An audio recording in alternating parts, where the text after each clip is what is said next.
eu vou falar um pouco sobre quais são os modos de transferência de calor que a gente vai estudar. Eu já citei aqui, né? Seria condução, convecção e radiação, mas falar um pouco para vocês o que diferencia um do outro, quais são as principais características, e aí, ao longo da disciplina, a gente vai trabalhando melhor cada um deles. Então, normalmente, tem os 3 tipos, né? Condução, convecção e radiação, tá? Onde a condução e a convecção, entre si, elas guardam algumas semelhanças, certo? A radiação não. A radiação é um modo de troca de calor, né? Uma maneira de se trocar energia totalmente distinto da condução e da convecção. Né? Então, começa que qualquer objeto, desde que ele tenha temperatura, ele está emitindo radiação, se ele está cedendo energia. Então, só isso daí já diferencia bastante a radiação dos outros. Né? Além disso, para que a radiação aconteça, não precisa ter meios em contato entre si. Eles podem estar no vácuo. Né? O Sol mesmo é a nossa principal fonte de energia radiante. E entre a Terra e o Sol existe vácuo, né, do espaço. Então, mesmo com esse vácuo, essa energia ela chega, né, porque ela vem na forma de uma onda eletromagnética. Não é trocada em decorrência do contato átomo a átomo, como acontece na condução. Certo? Então, a radiação é mais distinta. A condução e a convecção, elas têm proximidades entre si. Na convecção, existe condução, certo? Existe uma difusão de calor que não deixa de ser uma condução. Mas, para que a condução aconteça, é necessário que exista um fluido em movimento. Existe um meio que esteja se movendo.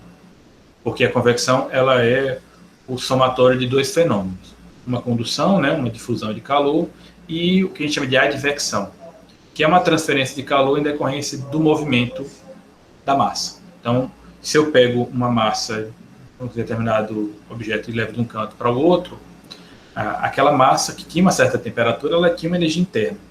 E aí, nessa mudança de posição, ela levou o calor com ela. Então, houve uma transferência de calor de uma região para outra, só pelo movimento. Então, esse mecanismo é a advecção. Tá? Só que aí esse calor que está sendo movido de um canto para o outro, ao mesmo tempo, ele vai ser trocado entre as partículas que estão numa determinada região. Né? Então, existe uma certa difusão de calor, onde essa difusão está mais associada à condução.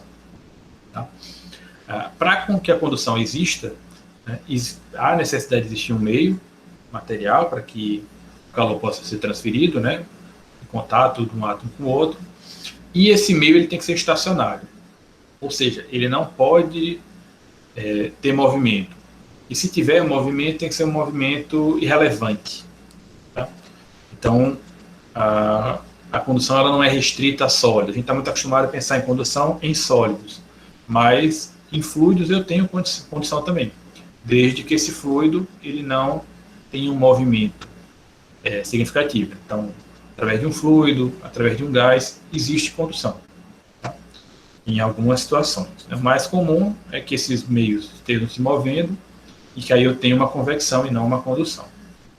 Então, a condução, então, ela vai sempre acontecer da partícula mais energética para uma partícula menos energética, pelo contato direto. Tá? Então, aqui esse meu átomo daqui, ele teria de baixo, né, do canto inferior esquerdo, ele teria uma energia maior do que os demais, então, pela vibração, né, pelo esse movimento interno dele, ele iria transferindo aos átomos adjacentes e assim, por consequência, para os outros, até que eu tivesse uma transferência de calor para o objeto inteiro, né, e de repente um equilíbrio térmico. Tá? Então, eu preciso de um meio material, mas não precisa ser necessariamente um sólido, basta que seja um meio estacionário.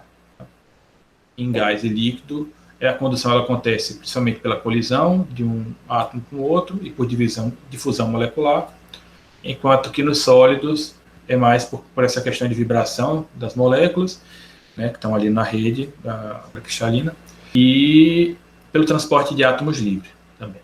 Então, esses 2 mecanismos principais aí na condução em sólidos, certo? E aí a gente vai estar principalmente interessado em quantificar qual é a taxa, qual é o fluxo de calor que acontece, né, durante essas conduções, certo? E aí a taxa de transferência de calor, ela depende de algumas características, como a geometria do objeto, a espessura, o tipo de material e a diferença de temperatura. Tá? E aí, como essas propriedades, né, elas juntas, né, interagem para determinar qual é a taxa com que a condição acontece, mas essa equação que rege isso é chamada de lei de Fourier e tem esse formato que está aí. Tá? Então, a taxa de transferência de calor por condução é igual a menos K, que é a condutividade, que é uma propriedade do material, a área desse objeto, a área transversal ao sentido da transferência de calor, vezes a derivada da temperatura em relação a x. Bom, a convecção, né, como eu falei, ela tem esses dois mecanismos combinados de condução e de advecção. Tá? E a convecção em si, a gente classifica ela em alguns submodos. Tá? Então, a gente tem principalmente em dois, né, pode dividir em dois submodos principais, que seria a convecção forçada e a convecção natural. Na convecção forçada, como o próprio nome diz, eu forço o movimento. Então, eu forço o fluido a ter deslocamento para que haja a convecção. Então, acaba sendo, em relação à convecção natural, devido à diferença de densidade do próprio fluido, ela é uma convecção que é mais efetiva. Tá? Eu consigo, para sistemas equivalentes, uma troca de calor maior, porque eu estou forçando esse fluido a interagir, a ter movimentação. Além de ser convecção forçada ou natural, a gente poderia também falar em convecção com mudança de fase, sem mudança de fase. Tá? E aí essa mudança de fase sendo no sentido de converter de líquido para gás ou de gás para líquido. Tá? E aí outra coisa que dá para classificar, acima de classificar a convecção, é essa convecção acontecendo de forma externa ou de forma interna. Tá? Então, por exemplo, se eu tenho uma tubulação e o fluido que está escoando está interno àquela tubulação e está havendo uma troca de calor ali, eu tenho uma convecção interna. Né? Se essa mesma tubulação, né, mas o fluido agora, em vez de estar escoando internamente, ele está passando por cima desse meu tubo, eu teria uma convecção externa. Então, cada um tem uma maneira diferente de ser tratado e a gente vai estar analisando. Na convecção, a gente também dá para calcular a taxa de transferência de calor, apesar de que nos nossos estudos, tá, quando a gente fala de convecção, a gente não está muito interessado em calcular a taxa, porque a taxa em si ela pode ser calculada por essa equação que está aí na tela, na lei de resfriamento de Newton. Tá? Leva em consideração H, que é o coeficiente convectivo, a área está em contato com o fluido, né, que está trocando calor, e a diferença de temperatura entre a superfície e o fluido. Tá? Então, essa equação é a mesma para todos, para qualquer sistema. O que vai variar, principalmente, é esse valor de H, né, o coeficiente. Então, ele depende de uma série de coisas, que ele não é uma propriedade do fluido, tá? Ele é um parâmetro experimental que depende da geometria, da superfície, da natureza do movimento do fluido, tá? Se é um escoamento laminar, se é um escoamento turbulento, depende das propriedades do fluido, da velocidade, da massa, tá? Uma série de coisas. Então, o foco da gente na segunda e no começo da terceira unidade não vai ser tanto em calcular a taxa, e sim em determinar qual é o coeficiente de transferência de calor, para aí sim eu poder quantificar uma taxa. Tá? Para a condução é diferente, porque apesar da lei de Fourier ser a mesma, para a condução é diferente, porque apesar da lei de Fourier ser a mesma, certo? Aquela derivada de temperatura com espaço, né, dt dx, ela vai ser diferente de um sistema para o outro. Tá? A maneira como a temperatura varia dentro por exemplo, de uma parede, que eu chamo de parede plana, né, uma parede simples, vai ser diferente de como vai ocorrer numa tubulação. Então, na condução, eu estou mais interessado em determinar como é que qual é essa derivada para o sistema que eu estou analisando, e aí sim calcular a taxa. E, por fim, né, a gente vai falar sobre radiação. Então, radiação ela ocorre por meio de ondas eletromagnéticas, por fótons, né, por exemplo, e não precisa do meio material, mas acontece também em meios materiais, é o tipo mais diferente. É muito difícil você ter uma transferência de calor só de condução, ou só de convecção, ou só de radiação. É mais comum você ter 2 ou 3 modos de transferência de calor acontecendo ao mesmo tempo, certo? Então, quando a gente estuda a condução, muitas vezes a fonte de calor que vai permitir aquela condução é uma convecção, tá? Poderia ser uma radiação também, poderia, certo? E aí a radiação, ela pode ser calculada, né, da seguinte forma: como todo objeto emite radiação, dependendo apenas da temperatura com que ele esteja, tá? A radiação emitida, ela pode ser calculada dessa forma daqui, certo? Sigma, que é uma constante Stephan-Boltzmann, área da superfície e temperatura. Tá? Só que tem um detalhe aqui. Essa equação, ela vale quando eu considero que meu objeto é o que a gente chama de corpo negro. Ou seja, é uma idealização que vai me dar os limites máximos que um objeto com aquelas características de temperatura poderia emitir. Tá? Então, o corpo negro é um parâmetro de referência. Então, essa taxa de transferência de calor aí, de radiação emitida, né, seria esse valor de referência do corpo negro. Se eu quero do objeto real, aí eu acrescento um parâmetro que seria esse epsilonzinho, que é a emissividade. Então, todo objeto ele emite radiação nessas quantidades. Se for um objeto considerado no corpo negro, a equação anterior; se for um objeto real, dessa forma.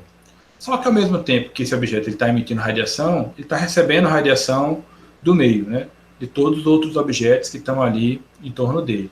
Seria representado aqui na imagem por esse G. Né? Esse G seria a radiação incidindo sobre a superfície, enquanto que esse emitido seria esse esse poder emissivo, esse fluxo de calor.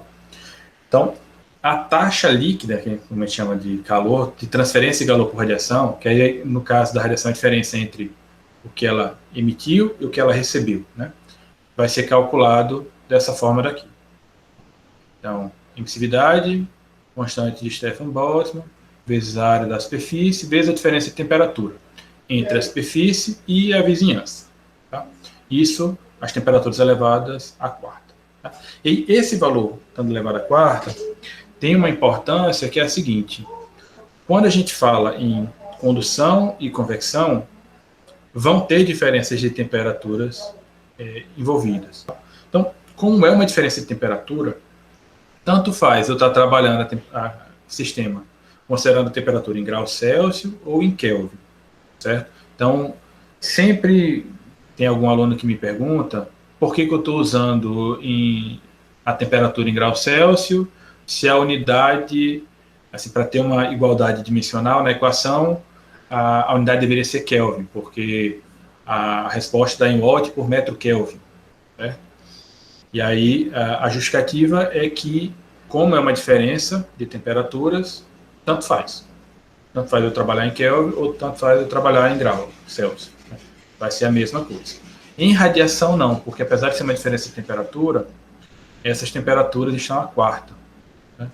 Então, é muito diferente, por exemplo, eu fazer a diferença de 0 menos 100, né, 0 à quarta menos 100, isso considerando em grau Celsius, né, que seria aí a temperatura de congelamento e a temperatura de evaporação da água, e eu fazer a substituição em Kelvin, né, porque 0 graus Celsius em Kelvin é 273. Então, enquanto 0 à quarta é 1, 273 elevado à quarta dá um número astronômico. A diferença entre os dois números não seria compatível. Então, em radiação, é importante ter esse cuidado de estar trabalhando sempre com as temperaturas em Kelvin, enquanto que na parte de condução e de convecção, você não precisa ter tanto esse cuidado. Tá? Tanto faz trabalhar com um ou com outro.